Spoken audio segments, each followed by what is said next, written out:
क्या वास्तव में हम आर्य हैं, और हैं तो किस अवस्था में? जिस देश का नाम प्राचीन समय में आर्यावर्त था, उसको तोड़ते तोड़ते तोड़ते तोड़ते टूटते टूटते क्या अवस्था हुई? आज हम अगर कुछ हैं तो महर्षि दयानंद सरस्वती जी के बलिदान का प्रभाव है, क्योंकि हम पूरे तोड़ दिए गए थे। हमारी संस्कृति और हमारी सनातन संस्कृति को पूरी तरह से नष्ट भ्रष्ट कर दिया गया था। पुनर्जीवित करने के लिए एक दिव्य आत्मा भारत में आई, जिसका नाम महर्षि दयानंद सरस्वती जी, और आज हम जो भी कुछ हैं बस उन्हीं की कृपा से हैं, बाकी अभी कुछ नहीं, टूट रहे हैं अभी भी। अभी वर्तमान अवस्थाएं क्या है? आप देख रहे हैं कि चिकित्सा विज्ञान के नाम पर कितना भारी फ्रॉड है। चिकित्सा विज्ञान के नाम पर बोले medical science, medical science, medical science. क्या मेडिकल साइंस? अरे किस बात का? जितने भी मानक हैं, जितने भी पैरामीटर्स हैं, सबके सब बकवास हैं। आप जो ब्लड प्रेशर के बीमार बने हुए हैं, ये साइकोलॉजिकल बना करके आपको तैयार कर दिया गया है। 140 से लेकर के 160 भी जिसका बीपी होता है, वो व्यक्ति भी नॉर्मल होता है, लेकिन आपको 120 तक लेकर के आ गए, 110 तक लेकर के आ गए। अब आपको हर व्यक्ति को यहाँ दवाइयां खानी पड़ रही हैं। ये चिकित्सा विज्ञान का फ्रॉड है। और समझ लीजिए, ऐसे ही डायबिटीज की बात है, डायबिटीज, मधुमेह। लंदन के एक डॉक्टर ने बोला कि 200 तक भी किसी को शुगर है तो वह व्यक्ति भी नॉर्मल है। और यहां पर आज कितने लोगों को डायबिटीज की दवाई और इंसुलिन दिए जा रहे हैं, देश का भत्ता दिखा दिया है। और हम वो मेडिकल साइंस सिरमौर बना दिया है। हमारे जो वैद्य थे, हमारे वैद्य अपने घरों में बैठे हैं, हमारे प्राकृतिक चिकित्सक घरों में बैठे हैं, उनका काम नहीं चल रहा, और हर जगह बोर्ड लगा दिखाई देता है तो मेडिकल साइंस का दिखाई देता है, क्योंकि इसका बड़ा भारी प्रभाव है। आज भी अगर कोई धर्म कर्म करना चाहते हैं लोग तो डिस्पेंसरी खोल के बैठा देते हैं। डिस्पेंसरी खुलवा दी हमने, डिस्पेंसरी खुलवा दी तो कर क्या है डिस्पेंसरी में? तो अंग्रेजी दवाइयां तो बांट रहे, अंग्रेजी दवाइयां बांटी जा रही थी। इधर तो मेडिकल साइंस ने फंसा दिया है कि आर्थराइटिस ठीक नहीं होता, डायबिटीज ठीक नहीं होती, और ब्लड प्रेशर ठीक नहीं होता, और आपका हार्ट ठीक हो नहीं सकता किसी तरह से भी। आप फिर बीमारी तुम क्या ठीक करते भाई? तो कौन कौन सी बीमारी ठीक करते? जिस बीमारी को पूरी तरह से ठीक करते हैं मुझे बताइए। आपसे माइग्रेन ठीक होता है, आंखें ठीक होती है, माइंड ठीक होता है, डिप्रेशन का रोग ठीक होता है, कौन सा रोग ठीक हो जाता है? नहीं होता। तो इसलिए रिटर्न टू नेचर, प्राकृतिक चिकित्सा की ओर लौटिए। अगर कोई समस्या आती है तो प्राकृतिक जीवन शैली अपनाइए और आप एकदम फिट होते चले जाएंगे, आप देखते चले जाना। अगर आप अपनी पुरातन संस्कृति को छोड़ते चले जाएंगे तो आपको दूसरी संस्कृति अपना आप ही अपनानी पड़ेगी। और आज हम अपने बच्चों का निर्माण करना चाहते हैं, और हम जब गोद में बच्चे को लेकर के बैठते हैं तो गोद में आने से पहले उसके साथ क्या क्या हो चुका है पता है आपको? जब बच्चा मां के गर्भ में आता है, माता के गर्भ में आते ही मां को भिन्न भिन्न प्रकार की विटामिन की गोलियां, बोलो तरह तरह की गोलियां, इंजेक्शन लगाने प्रारंभ कर दिए जाते हैं। किस तरह से? बोले सुरक्षा की दृष्टि से लगा रहे। अरे सुरक्षा क्या? उसका खान पान बताइए ढंग से, उसकी जीवन शैली पर काम कीजिए, उसके जीवन को बदलने का काम कीजिए, लेकिन वो ना करके मां को भिन्न भिन्न प्रकार की दवाइयां खिलाई जा रही होती हैं और उसकी पैर सूज रहे हैं, उसके कई सारी समस्या बन रही हैं और हालत खराब होती चली जा रही है। इधर सही जीवन शैली के विषय में कोई बताने को तैयार नहीं। डॉक्टर तो निकम्मे हैं पूरी तरह से, डॉक्टर तो कुछ बोलते ही हैं, उनकी तो केवल दवाइयां आप खाइए और घर में जाकर के आप कुछ भी खाइए।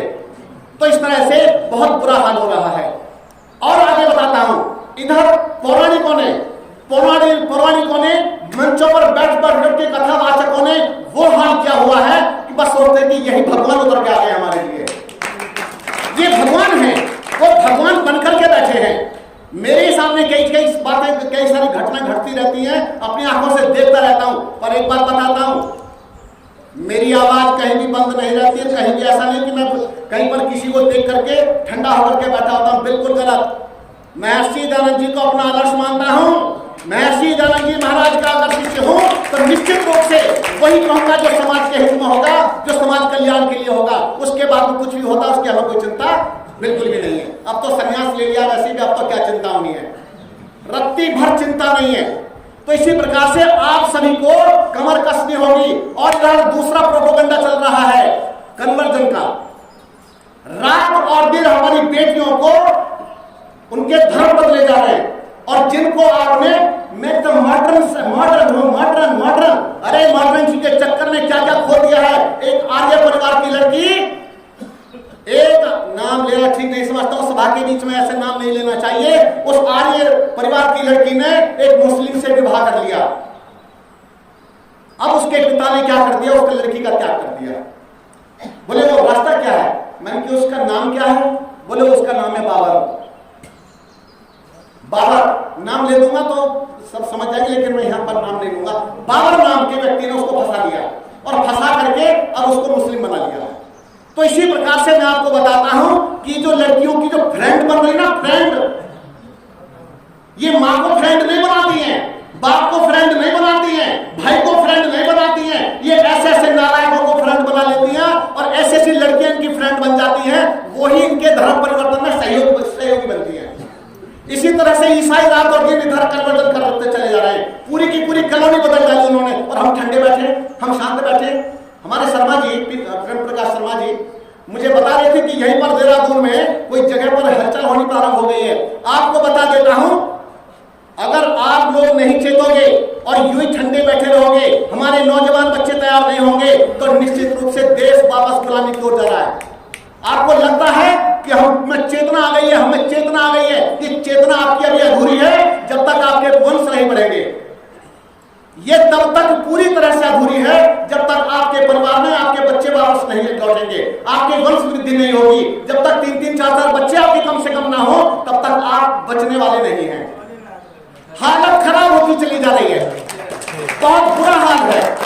मैं क्यों पीड़ित हूं इतना, मैं इसलिए पीड़ित हूं कि मुझे 25 साल दिखाई दे रहे, 25 साल लगेंगे नहीं। अभी मेरे पास एक लड़का आया था मध्य प्रदेश से अपना चिकित्सा कराने के लिए। अभी आजकल मेरा शिविर ऋषिकेश में है। तो उसने क्या बताया कि मुझे मेरे साथ में जो बैठा था वो क्या कहता है, बोले 15 साल में हम तुम्हारे बराबर आ जाएंगे, और 15 साल में हम क्या हालत करने वाले उसके बाद पता चलेगा। अभी तुमको जितना करना, जो करना सब करके देख लो। बताइए, वो लड़का मुझे बता रहा है कि मेरे सामने मुझे चुनौती देके गया है। बोले हमारे तो रात और दिन वंश बढ़ रहा है, रात और दिन बढ़ रहा है, तुम्हारे लिए क्या है, तुम्हारी सारी प्रॉपर्टी हमारी है, तुम्हारा सारा का सारा हम ही कब्जा करने वाले हैं। तो आपको ये बात समझ नहीं आ रही है। आपको अगर समझ भी रहे हैं तो करें क्या, आपके हमारे पास में हम बात तो कर रहे हैं, बड़े बड़े विद्वान बात कर रहे हैं, लेकिन रोड मैप हमारा कोई कुछ भी तैयार नहीं है। आज वापस मैं अपने सन्यासियों से भी कहना चाहता हूं, अपनी आवाज को खोलना शुरू कर दीजिए। ये डंडा अगर आपने लिया तो इसको चलाना भी शुरू कर दीजिए। आपको अपनी आवाज में दम लाना पड़ेगा। वानप्रस्थियों से भी मैं कहना चाहता हूं, प्लीज सर, मैं बंद करता हूं। नहीं, आपको डर लगता है, कोई बात नहीं। तो इसीलिए आप सभी को वापस लौटना पड़ेगा, और सभी को हम अपनी आवाज में चेतना लानी पड़ेगी, तब जाकर के देश बचेगा, वरना देश बचने वाला नहीं है। तो आप और हम वापस लौटें अपनी सनातन संस्कृति की ओर, और जितना हो सके अधिक से अधिक जागरण करें। हमारे आचार्य जी जिस प्रकार से निर्माण की बातें बता रहे थे, बच्चों के निर्माण की, और आप इन पर विशेष ध्यान दें। बच्चों का निर्माण हो गया और बच्चे इन बातों को समझ गए। सनातन संस्कृति के विषय में, धर्म के विषय में बारीकी से अपने बच्चों को समझाइए। नहीं तो लड़कियां टेंट पहनेंगी, टेंट जानती क्या होता है, बुर्का, ये काला टेंट, ये काला टेंट पहना दिया जाएगा इनको, और ये टेंट पहन करके सारा का सारा जीवन वही टेंट में खराब कर देंगी। तो भगवान करे हम अपनी सनातन संस्कृति को, ऐसा ना हो कि द केरल स्टोरी जैसे फिल्म अभी आई है, उसको देखने के बाद बहुत लोग रो रहे हैं, बहुत परेशान हो रहे हैं। ऐसा ना हो, द आर्यवर्त या भारत की एक नई स्टोरी तैयार हो जाए, तो आपको और हमको वापस तैयारी करनी पड़ेगी, तभी देश बचेगा। बहुत बहुत धन्यवाद।